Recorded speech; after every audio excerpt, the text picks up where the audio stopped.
স্বরাষ্ট্র উপদেষ্টা lieutenant general অবসরপ্রাপ্ত মোহাম্মদ জাহাঙ্গীর আলম চৌধুরী বলেছেন, সাবেক রাষ্ট্রপতি আব্দুল হামিদ কিভাবে দেশ ছাড়লেন তা তদন্ত করা হচ্ছে। ৩ দিনের মধ্যে তদন্ত প্রতিবেদন দেবে কমিটি। এরপর জড়িতদের বিরুদ্ধে ব্যবস্থা নেওয়া হবে। তিনি আজ হযরত শাহজালাল আন্তর্জাতিক বিমানবন্দরের ইমিগ্রেশন কার্যক্রম পরিদর্শনে গিয়ে একথা বলেন। উপদেষ্টা বলেন, সাবেক প্রধানমন্ত্রী শেখ হাসিনাকে ফিরিয়ে আনার বিষয়ে ইন্টারপোল কাজ করছে।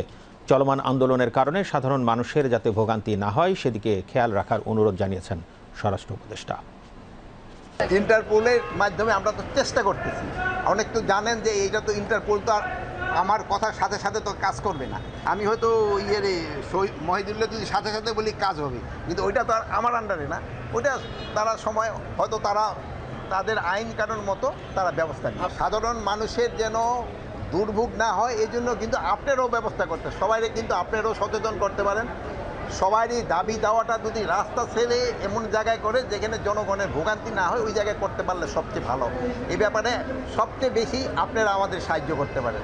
আপনারা যদি জনগণকে সচেতন করেন এবং যারা তাদের দাবি দেওয়াগুলি আমি অযৌক্তিক কারো বলবো না, তারপর যদি যৌক্তিক দাবি থাকে প্রপার জায়গায় করলে সবচেয়ে ভালো। এই পরিস্থিতির জন্য যারা দায়ী এই জন্য কিন্তু আমি কয়েকজনকে আপনারা জানেন যে করা হয়েছে, সাসপেন্ড করা হয়েছে, কাউরে অ্যাটাচ করা হয়েছে এবং একটা ইনকোয়ারি কমিটি করা হয়েছে।